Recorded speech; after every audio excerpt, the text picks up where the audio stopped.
Haleluya. Yesu nashimwe cyane. Imana yumuje baho umugisha, ndabaramukije mu izina rya Yesu. Imana yacimwe kandi habwe icyubahiro ko ari Imana yahozeho, Imana iriho, Imana izahora ibihe byose. Ibihe bibaho bikarangira, abantu babaho bakarangira, abakomeye n'aboroheje babaho bakagira ibihe byabo bikazarangira, ariko dufite Imana yitwa Nyiribihe. Dufite Imana yaremye byose, ishobora byose, itazigera irangira. Ni itangiriro ikaba n'iherezo. Hirya yo gutangira kwayo nta handi hantu habundi buzima buriyo, ndetse no hirya y'iherezo ryayo ntihabaho nta n'ubundi buzima buhari. Rero iyo niyo Mana turimo tuvuga, niyo Mana nje kubabwira, ni nayo Mana mbaramukije mu izina ryayo, kandi mvuga ngo amahoro y'iyo Mana abane namwe. Yesu nashimwe cyane.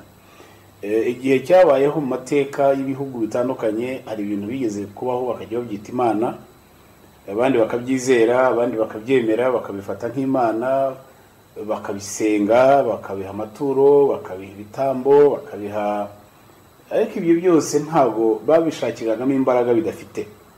Mu mateka y'u Rwanda naho byabayeho, byitwa bya Ryangombe, byitwa bya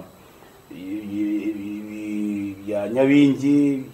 Ibyo byose byabayeho, abantu babishakiragamo imbaraga bitagira, babishakiragamo gukomera bidafite, babishakiragamo ubwenge bidafite, babishakiragamo ububasha bitagira. Rero dufite Imana iri hejuru ya byose, dufite Imana yaremye isi n'ijuru, dufite Imana yaremye abantu kandi ikunda bose, abayemera n'abatayemera, abayivuga bayisingiza ndetse n'abatayemera nabirabarinda, kuko Imana ntabwo imeze nkabo. Yesu nashimwe cyane.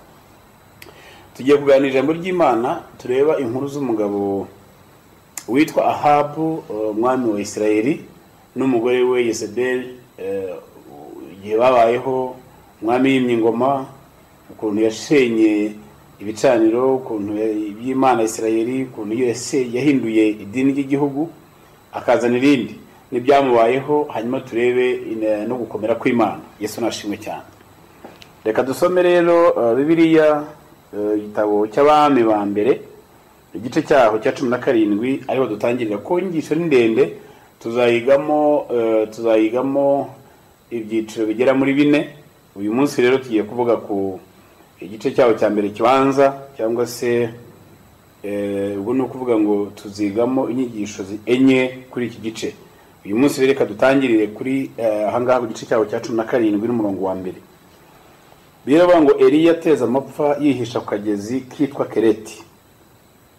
Bukeye Eliya w'Tishubi, umwe mu basuhuke b'i Gileyadi, asanga Ahabu, aramubwira ati, ndahiye Uwiteka Imana ya Isirayeli ihoraho, iyo nkorera iteka, yuko nta kime cyangwa imvura bizagwa muri iyi myaka, keretse aho nzabitegekera.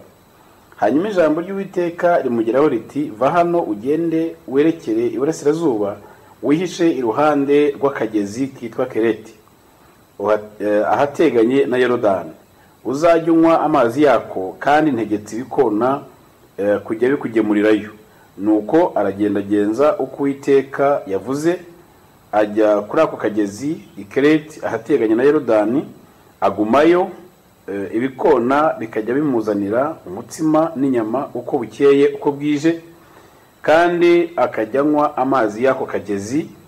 Hashize iminsi ako kagezi karakama, kuko nta mvura yagwaga muri icyo gihugu.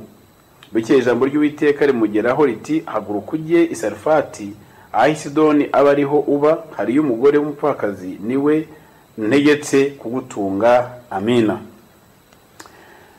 Reka wenda twongere tugiye hakurya ku gice cya 8 ku murongo waho wa 9.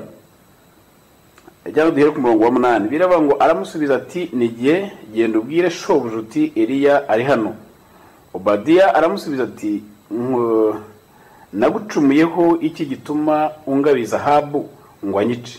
Nkurahiye Uwiteka Imana yawe ihoraho, yuko nta shyanga cyangwa igihugu databuja atakwijemo abantu bo kugushaka.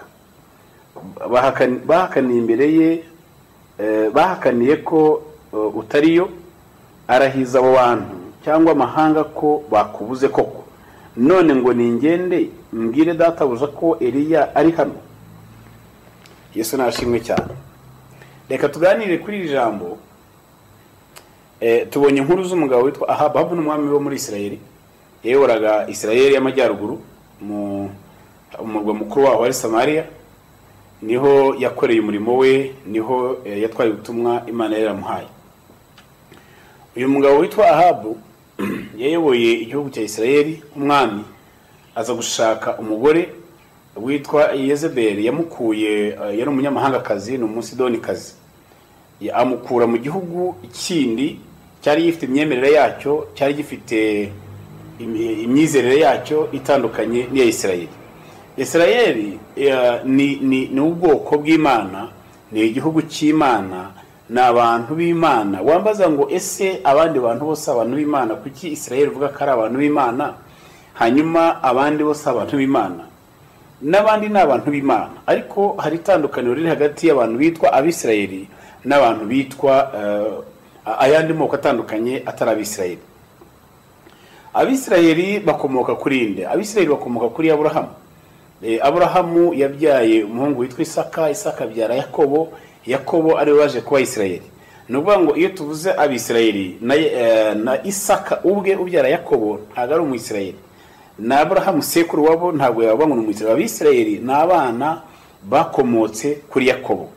Rero Imana ko yashakaga gucungura isi, igihe Imana yaremye Adamu na Eva ikabatuza muri Edeni, babayemo, noneho igihe kiragera Satani aza kuza arabatera, abakoresha icyaha, bacumura ku Mana. Imana irababara ko umugambi w'Imana mbere yo kurema umuntu, Imana yarabanje irema ibintu byose ku isi. Ngo imaze kurema ibintu byose ni byiza, irangije irema umuntu, iravuga ngo reka tureme umuntu ase nkatwe, hanyuma aze hano ku isi ahategeka hatunganye. Yesu nashimwe cyane. Uyigereranyije, ndagira ngo mbahe gusa akagera gato kugira ngo abantu mubashe kumva neza isi dutuyemo n'ijuru ry'Imana ukuntu bimeze. Nuvuga ngo ijuru ni ahantu hatabonwa n'amaso yacu, ni isi itagaragara. Imana ifite isi itagaragara, ikagira n'isi igaragara. Isi igaragara niyo twe dutuyemo, isi itagaragara itabonwa n'amaso yacu niyo si Imana ituyemo.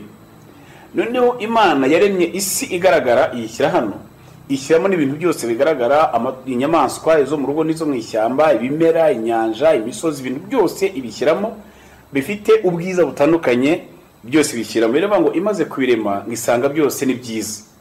Irangira ngo reka dureme umuntu, noneho agira ishusho yacu asa nkatwe, aze atware iyi si ayitegeke n'ibirimo byose. Yesu nashimwe cyane. Imana irema Adamu, irema na Eva, ibatuza muri Edeni. Noneho Imana ikagiza kubagendera amasaha nimugoroba, ikaza ikabasura, ikareba uko bameze, uko biriwe, uko babayeho, ikongera ikisubirirayo. Ni nkuko mbaye urugero, uyu munsi tugira ahantu heza nyaburanga abantu bajya gusura. Iyo uhagurutse i Kigali ukagenda ukajya gusura pariki y'Akagera, iyo uhageze uhasanga abantu bakwakira, bakakwakira, ukaganira nabo, bakagutembereza, bakakwereka impara, bakakwereka imparage, bakakwereka imbogo, bakakwereka intare, bakakwereka inyamaswa zose, ukazireba, ukareba ubwiza bwazo, ukareba ubwiza bw'ahantu, warangiza ukaza kongera ukagaruka ugasubira iwawe aho waturutse. Yesu nashimwe cyane. Byajya gusa nk'ibyo niko Imana yajyagiza ije kureba Adamu, yahagera Adamu akayereka Imana, akayereka amashimwe, akayereka inyamaswa, akayereka iziguruka, inyoni ziguruka mu kirere, akayereka buri kintu cyose. Imana ikabireba, yarangiza ikongera igasubirayo igataha. Yesu nashimwe cyane. Rero uwo ni wo mugambi Imana yari ifite igihe yaremaga isi, igihe yaremaga umuntu. Nuvuga ngo iyo ugeze muri parike wagiye gusura ubwiza bwaho, ubwiza nyaburanga bihari, hari igihe ushobora birashoboka cyane ko ushobora gusanga niba ari nk'abanyamahanga baje gusura igihugu, mu byo igihugu cyerekana habamo n'umuco wacyo. So bashobora kwereka itorero ribyina, bashobora kwereka inyamaswa zaho nziza, bakazigusobanurira, bakabwira ubuzima bwazo, bakakubwira ukuntu zibayeho. Ibyo ngibyo ni ibintu bishimisha cyane abakerarugendo iyo bagiye gusura ahantu. Rero mu mugambi w'Imana yari ifitemo ko izagiza ku isi, ije kureba isi n'ibirimo byose, hanyuma umuntu akaba umugide wayo uri buze kwereka Imana akayibwira ngo dore impara n'imparage zirakuramya, dore amasha n'impongo biraguha icyubahiro, dore inyamaswa zose waremye ngizi. Uwo ni wari umugambi w'Imana. Nuvuga ngo n'ubundi Adamu yarahagaze mu mwanya wo kuramya Imana no guha Imana icyubahiro. Yesu nashimwe cyane ko iyo Imana yazaga, Adamu yabwiraga Imana ngo ibyo waremye byose biraguhimbaza, uko ibiti umuyaga ubihuha bigaruka bati rero dore n'ibiti bwabyo byaguhaye icyubahiro, inyamaswa zirakuramya, ibyo waremye byose wahaye ubuzima biragushima, byose biraguhimbaza. Adamu yari mu mwanya wo kuramya Imana. Urajya gusa nka wa mwanya nanone Satani yari afite igihe yari akiri mu ijuru, kuko yari ayoboye itsinda ryo kuramya no guhimbaza Imana. Yakusanyaga amashimwe y'abamarayika bose, yarangiza akayazamura akayaha Imana nko mu cyimbo cyo kuramya Imana. Rero igihe yamaze kwigomeka mu ijuru, Imana imwirukanye mu ijuru aje ku isi, yagize ishyari igihe yabonaga umuntu ahagaze muri wa mwanya yari afite cyagiye. Yesu nashimwe cyane. Noneho niko Satani yaje aza koshya umuntu, abeshya Adamu, abeshya Eva, arababwira ngo iby'Imana yaremye byose ni byiza, ngo ariko kandi Imana hari ikintu yabahishe. Irabwira ngo kiriya giti, ngo Imana yarabwiye ngo muzarye ibintu byose. Baravuga ngo Imana yatubwiye ngo byose tuzabirye, ngo ariko uretse kiriya giti kiri hari. Ko yaravuze ngo kiriya giti nitukiryaho no kurya tuzapfa. Yesu nashimwe. Arangije amaze kubekera avuga ngo Imana impamvu yanze kubabuza kujya kuri kiriya giti kwari kugira ngo mutazagira ubwenge mukamera nkayo. Barangije bemera bumvira Imana, bumvira Satani, basuzugura Imana, bakora iby'Imana yababujije. Bakimara kubikora biraba ngo Imana iraza irabavuma. Umuvumo wa mbere waje ku buzima bw'umuntu ni umuvumo wavuye ku Mana. Imana imaze kubavuma irababwira ngo no gupfa muzapfa. Iyo Bibiliya ivuga iki ku kintu cyitwa urupfu? Gupfa ni ijambo rivuga ni ugutandukana, ni separation, ni ikintu gitandukanye n'ikindi kintu. Gupfa k'umuntu, ibyo twita gupfa twebwe uyu munsi, yego nabyo no gupfa kuko haba habayeho gutandukana k'umwuka n'umubiri, umubiri ugasubira mu gitaka, hanyuma n'umwuka nawo ugasubira aho waturutse. Yesu nashimwe cyane. Rero urupfu rwa mbere kuko rwari rumeze, yari umuntu utandukanye n'Imana, kuko igihe Imana yaremye umuntu yamutuje muri Edeni. Muri Edeni bivuga ngo ni mu busabane bw'umuntu n'Imana. Yesu nashimwe cyane. Buri Imana iremye ikintu cyose yaremye yakigeneye ahantu kigomba kuba. Imana yaremye umuntu imutuza mu bwiza bwayo, mu kubaho kwayo. Imana yaremye amafi iyagenera kuba mu nyanja. Ni ukuvuga ngo ifi igenewe gutura mu mazi, kuba mu nyanja hasi. Rero uramutse ugiye ukajya mu nyanja ugakuramo ifi yarimo ukayizana, ukaza ukayishyira imusozi, ntabwo bigusaba kujya gushaka imbunda ngo uyirase cyangwa se icyuma ngo uyiteme. Niyo wikuye mu mazi ukayishyira imusozi, mu kanya gatoya ifi iba yamaze gupfa. Kubera impamvu igihe Imana yayiremye yayigeneye ahantu igomba kuba hafite ukuntu hafasha ubuzima bwayo, imibereho yayo, kugira ngo ikomeze kubaho. Rero iyo ukuyemo hariya biroroshye ko ipfa. Imana yaremye ibiti ibigenera ko bigomba kubaho bishinze imizi yabyo mu butaka. Yesu nashimwe cyane. Nanone ntabwo bikuvuga ngo igiti nk'iki kukica ugiye ukakirandura hahandi imizi yacyo ukayikura mu butaka, hahandi yagenewe kuba, hahandi imizi ishoreye ariho hazanira ubuzima igiti. Iyo ugiye ukakiranduramo ukagitwara ukakirambika hariya, ntabwo bigusaba kuza kurindira kugitema deje cyamaze gupfa, kuko wagikuye ahantu cyagenewe kuba.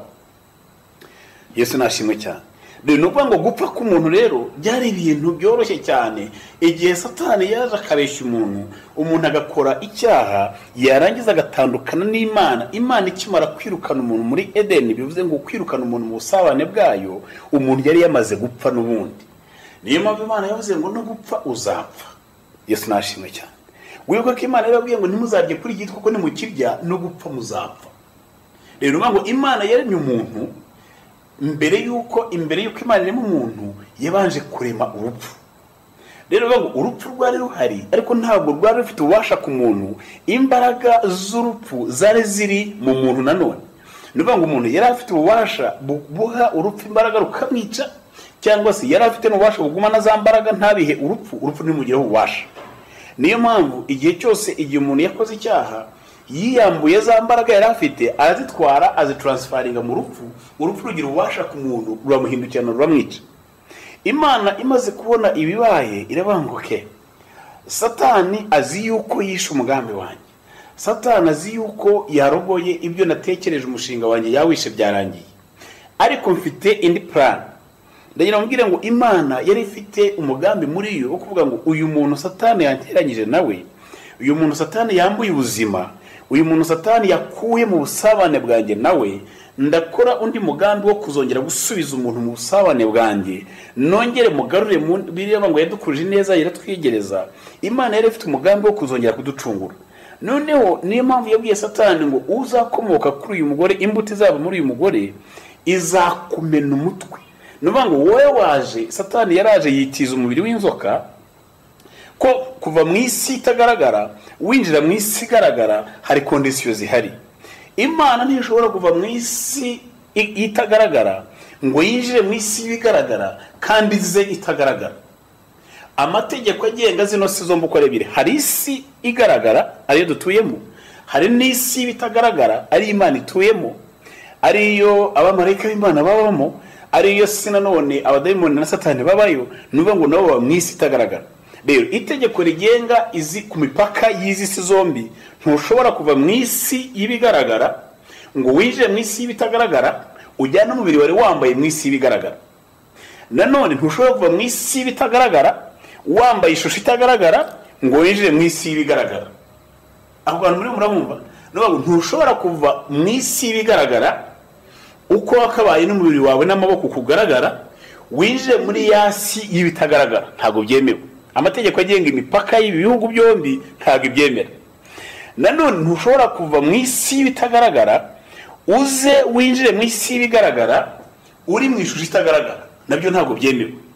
Nuvuga ngo niyo mpamvu igihe Satani yagiye kuva hano mu isi y'ibitagaragara akaza kwinjira mu isi y'ibigaragara kugira ngo aze gushuka umuntu amucumuze, yitije umubiri w'ibigaragara ariyo nzoka. Satani azari umwuka yinjira mu nzoka, inzoka irazivugana na Eva barebana amaso ku maso.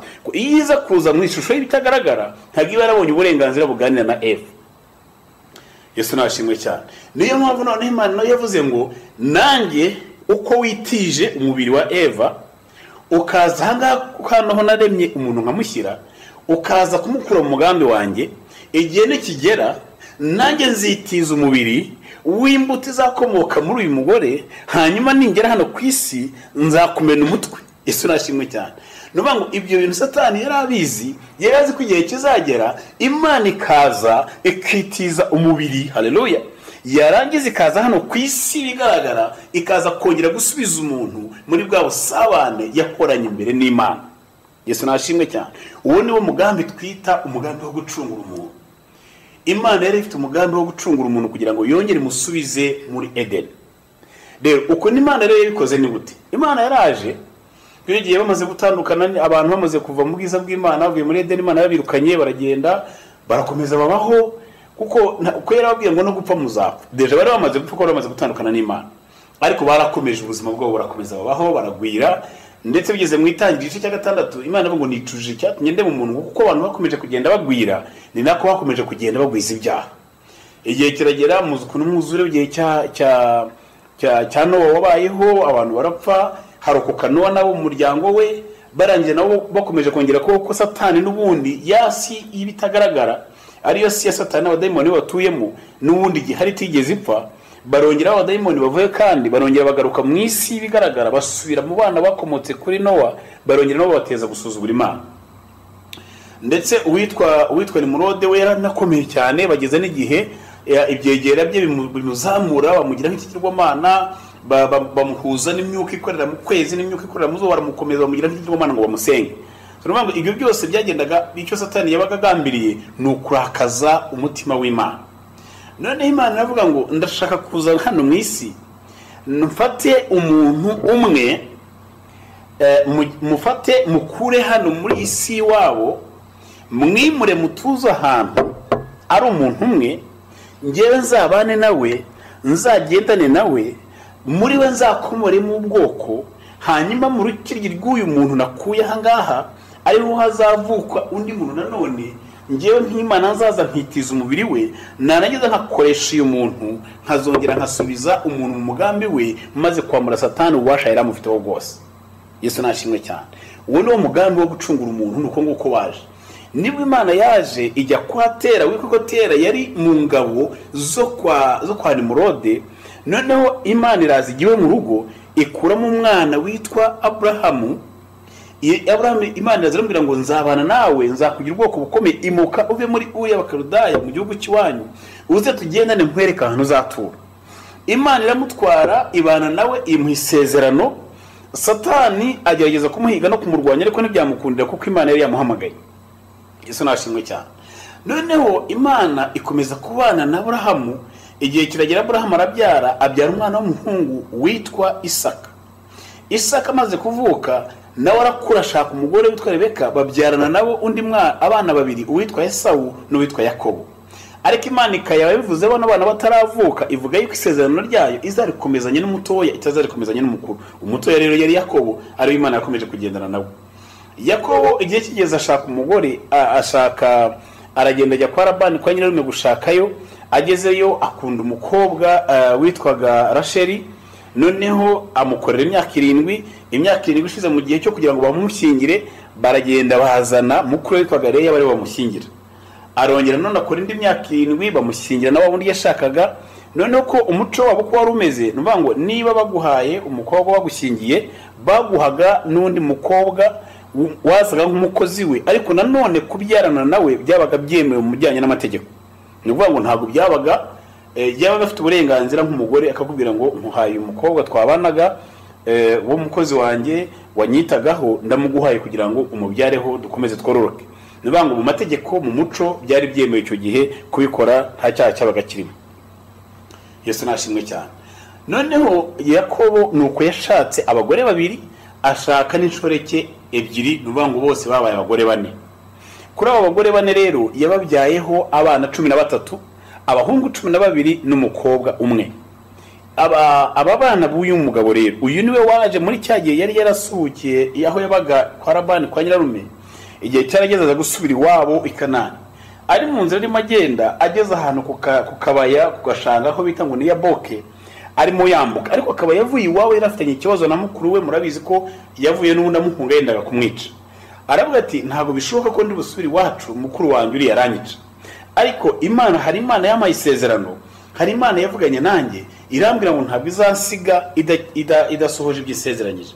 Kandi yambwiye yuko ni ingaruka nanjye nayisezeranyije ko ninsubira handi nahuriye nayo hitwa Beteli, ningere nzubaka igicaniro nkayicya 10 nkayitambira ibitambo byishimwe ko ingaruye amahoro.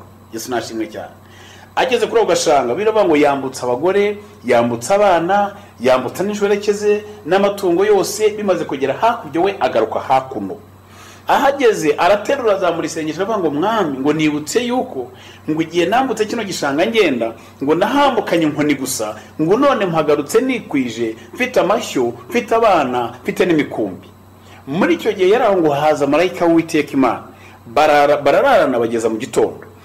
Mu rurimi rwa Bibiliya yanditse mu Kinyarwanda bavuga yuko baraye bakirana, ariko mu by'ukuri Aburahamu yaraye arimo yinginga Imana. Imana iramugenderera. Bugiye kugeza mu gitondo, marayika w'Imana amubwiye ngo reka ngende. Yakobo aramubwira ngo sore ntago ari Aburahamu ni Yakobo. Yakobo aramubwira ngo ntago ndi bukurekure ngo ugende utampaye umugisha. Yesu nashimwe cyane. Wakwibaza ngo se uyu mugabo ko yari umutunzi, yari afite amashyo, yari afite abana, yari afite abagore, ibyo yitaga umugisha yashakaga byari ibihe? Torero ry'Imana, hari igihe umuntu yibeshya ko ibyo utunze ari umugisha, ariko umugisha ntabwo ari ibyo utunze. Umugisha si inka nyinshi ufite, kuko ushobora kugira n'inka nyinshi utemerewe kunywa amata yazo. Umugisha si amafaranga menshi uhembwa, ushobora guhembwa miliyoni zirenga 10 ariko utemerewe no ibintu byose biryohera abandi utemerewe kubirya. Ushobora kurara mu nzu nziza ariko nta mahoro ufitemo. So ibyo bita umugisha rero twe twita umugisha si wo mugisha. Ko biza kuba ibintu ari umugisha, ntabwo Yakobo aba yaragiye kubwira Imana ngo mpereze umugisha. Umuntu ufite abana 10 n'abangahe, ufite amashyo, ufite ibintu byose urabifite, ikintu ushaka niki? Ngo yarakeneye amahoro yo mu mutima. Nubwo yari afite ibyo bintu ariko ntabwo yari afite amahoro mu mutima, kuko yari afitanye ikibazo na mwene se.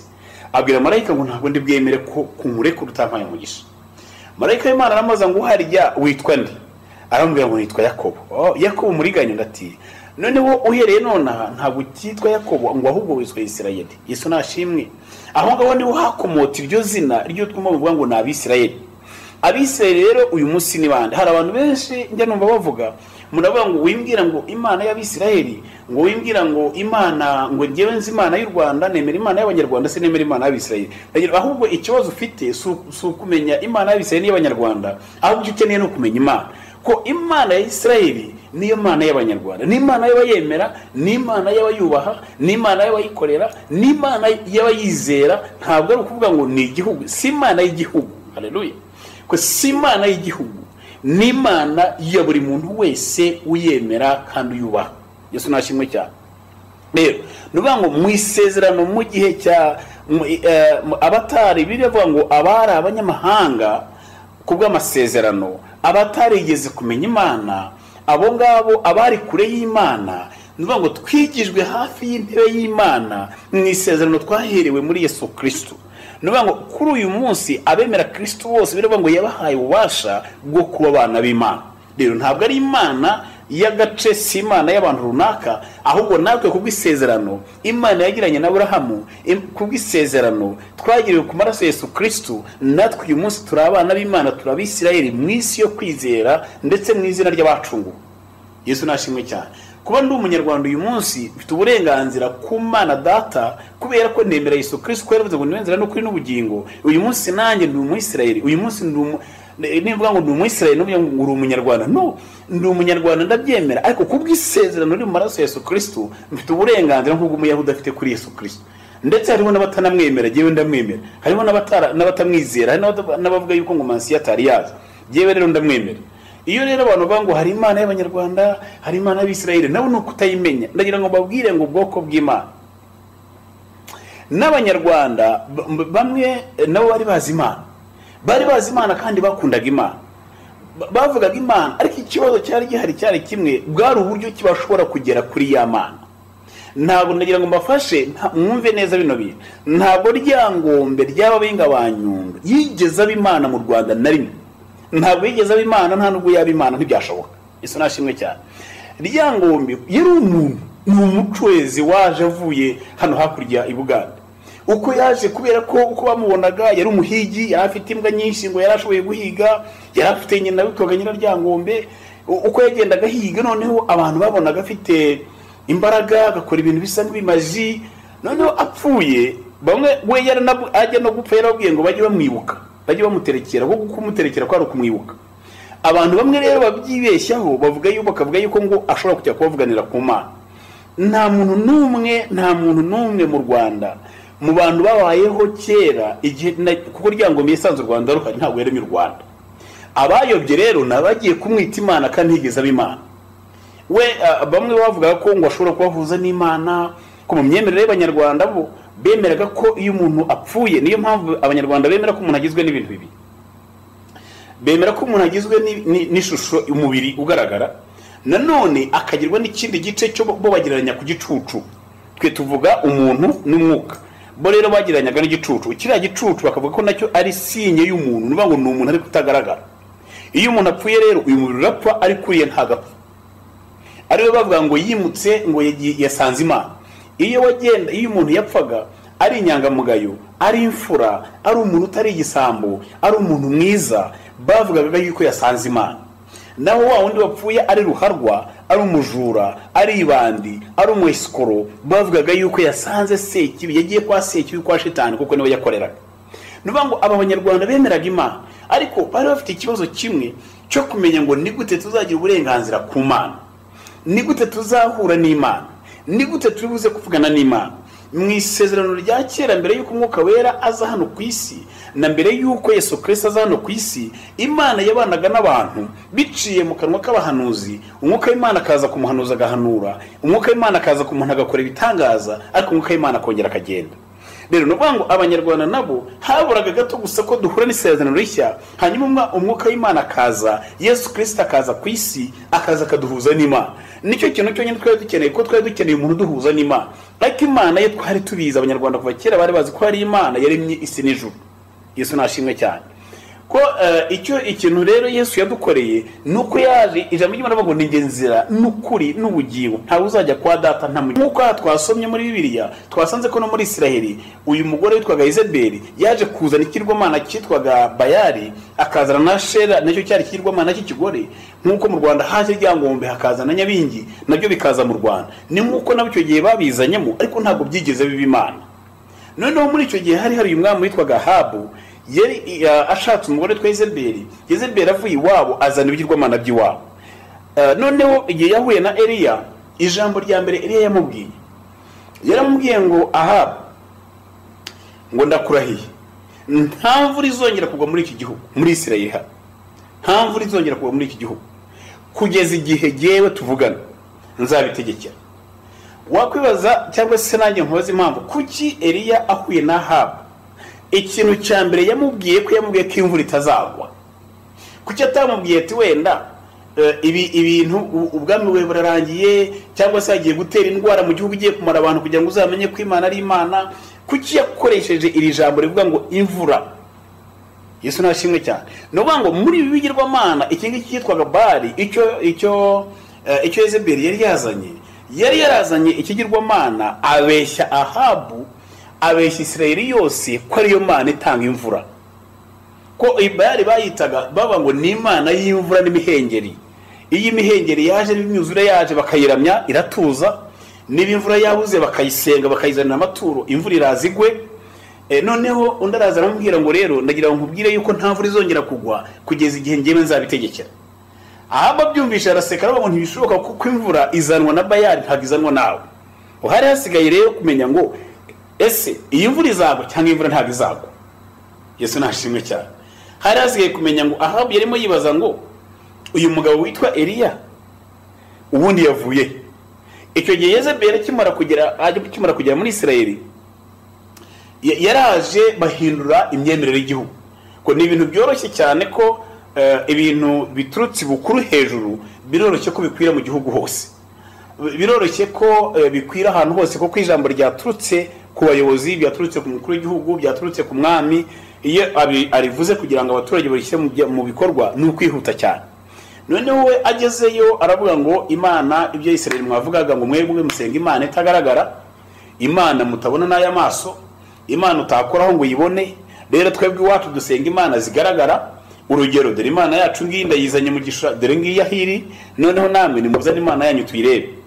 Arangije bategeka ko ndetse n'abandi b'abahanuzi bakweraga Imana ya Isirayeli, abatambyi babaga ku gicaniro, baravuga ngo nimubafate mu bice kuko babeshya abantu kuva kera, babeshya yuko hari Imana kandi iyo Imana yabo ntigaragara. None ngewe nazanye Imana igaragara, rero Imana itagaragara iri hehe kandi ngewe mfite Imana igaragara? Nuba ngo abo barababeshya, barabafata barabica, abandi barahunga, bamwe bahungira muri Isirayeli y'amajyepfo, hamwe habaga umuryango wo kwa Yuda, noneho bamwe bahungirayo, abandi basigaye aho ngaho. Umugabo witwaga Obadiya wari uhari aragenda arabirukankana arabahisha kuko we yemeraga Imana ariko akapretendinga nk'abatayemera, niyo mpamvu yagumye kwa Ahabu. Aba bandi bagiye bakihisha 100, bamwe 50 bihisha kwabo, abandi 50 bihisha kwabo, bajya mu buvumo babayo, inzara barirayo, inyota ibicirayo. Ibaza abantu 100 bagaburirwaga n'umuntu umwe, nawe udafite ibyo kugera kujya kubibagaburira uko yagiye kubishugurika, ibwami yagiye kubyibayo. Byayoberana akajya no kwikopesha kugeza n'igihe yaje gusiga ideni ryakurikiranye umugore n'abana, ari we Elisa yaje kwishyurira ideni cyajya bamupfakaza. Yesu nashimwe cyane. Noneho muri icyo gihe buriya ukuntu Imana iteye, Imana iratangaje. Imana ntiyihutira ako kanya, wowe urakoreka kwihorera, ukavuga ikakwihorera, ibyo ukora byose ikakwihorera. Iyo muri cya gihe cyo guceceka kwayo wewe wibeshya ko idahari, ariko nanyubwire ngo Imana ibihari. Yesu nashimwe cyane. Arangije aragenda aramubwira ngo aravuga ngo bose babirukana, bamaze kubirukana ibwami hasigara ibigirwamana bibiri, barabisenga, bangaje abakozi abatambyi babikoraho, bafata 450 ba Bali babashyira hariya, ari abantu bakomeye bitaweho, bambaye imyambaro nk'iy'abatambyi, baragarya ibyo kurya by'ibwami, bije y'ibwami irabajyaho ko barakorera Imana ikomeye, Imana itanga imvura, Imana itanga ikingi cyashera ngo ni ikigirwamana cyatangaga uburumbuke, imwe yazanaga imvura, indi kazana uburumbuke, imyaka ikera, abagore bakabyara, ibintu byose bikagenda neza.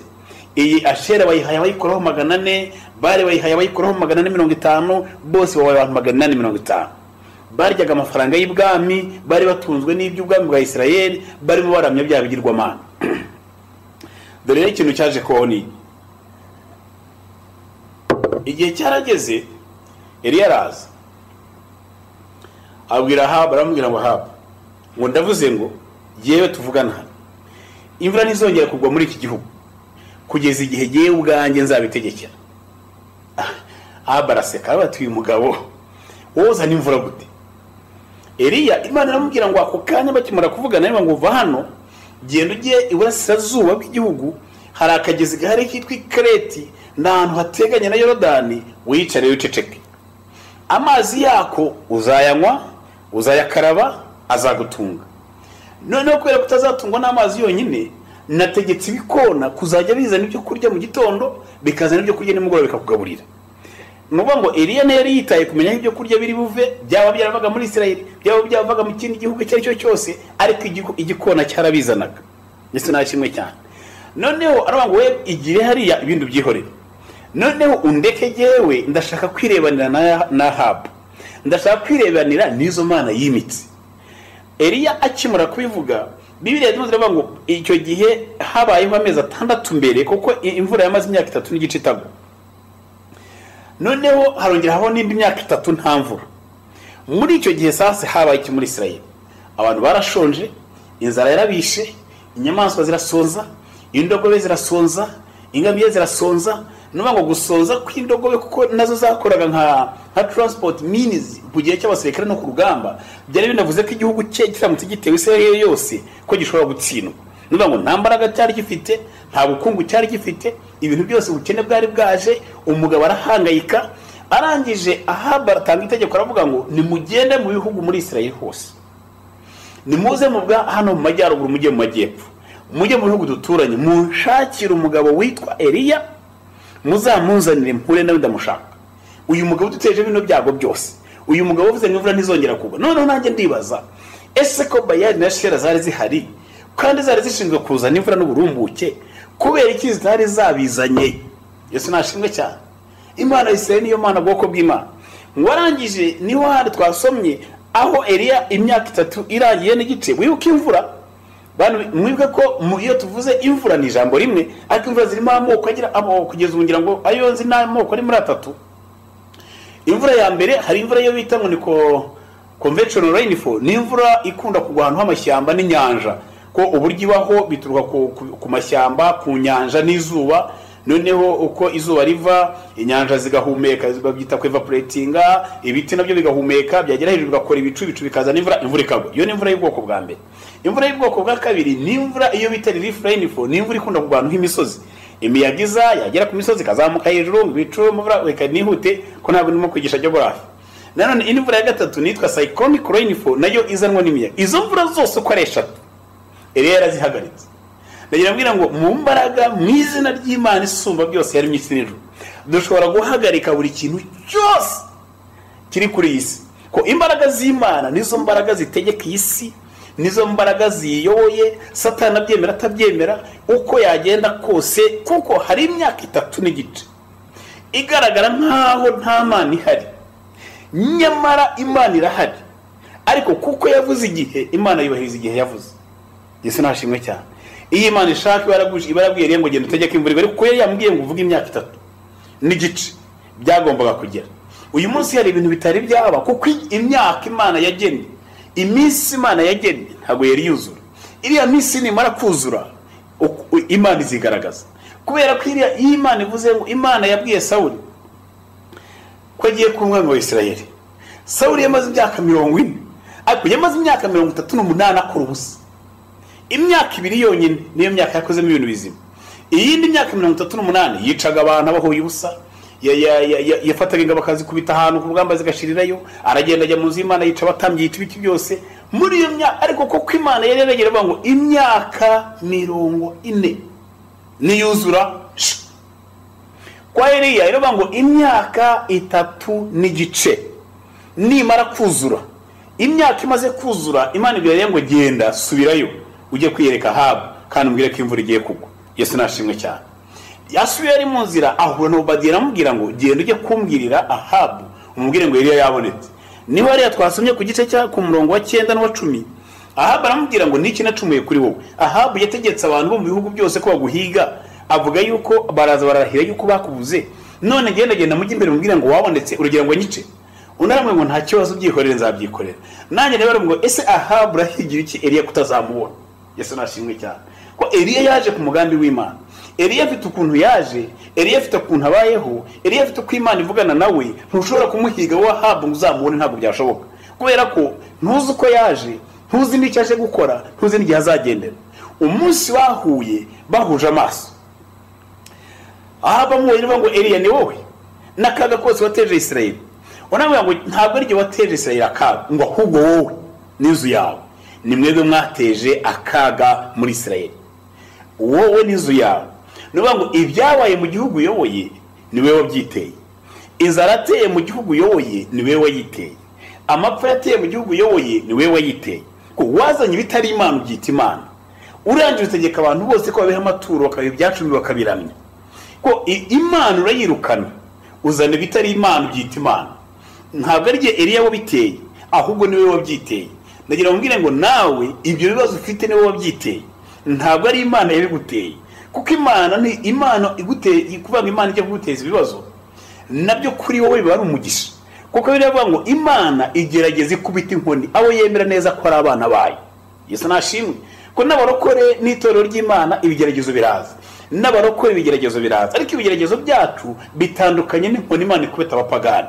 Inkoni Imana ikubita batarayimenye ntabwo ari ikigerageza Imana iduha. Kuko Imana ivuga ngo Imana ikubita, Abaheburayo 12 ngo Imana ikubita inkoni abo yemera neza ko ari abana bayo. Ibi ni ibigeragezo by'abizera Imana, ni kosi bakora, ni ubutayi bacamo, Imana irimo kubacura. Rero Ahabu ibyo wahuye nabyo ni wewe wabyiteye. Reka iyo nzara ikurya ni wewe wayiteye, reka ibyo byaguhure nabyo ni wewe wabyiteye. Ko ni wewe wimuye Imana, none urimo urukanga inyuma ya Eliya kandi ntabwo uzamubona. Ndagira ngo Eliya we humura, Ahabu ntazakubona. Eliya we humura, Ahabu ntago azakubona, azaguhiga ariko ntazagufata. Ko umugambi w'Imana uzawusohoza ku buzima bwawe, bwoko bw'Imana. Reka tuzakurikira inyigisho ikurikiraho turebe ukuntu byagendekeye Eliya na Ahabu. Ushaka kubona izi nyigisho genda kuri YouTube, kore subscribe, n'izindi zose uzajya uzibona. Uyu munsi nabuze ngo wowe Ahabu rekera guhiga Eliya, kuko ibibazo ufite ni wowe wabyiteye. Eliya humura utuze, Ahabu ntacyo azagutwara. Imana Isirayeli niyo Mana mu gihe cyagiye kwigaragaza nk'Imana, ubwoko bw'Imana. Imana yo mwijwe umugisha kandi Imana ibagire neza. Tuzahure ubutaha, Imana ibagire neza.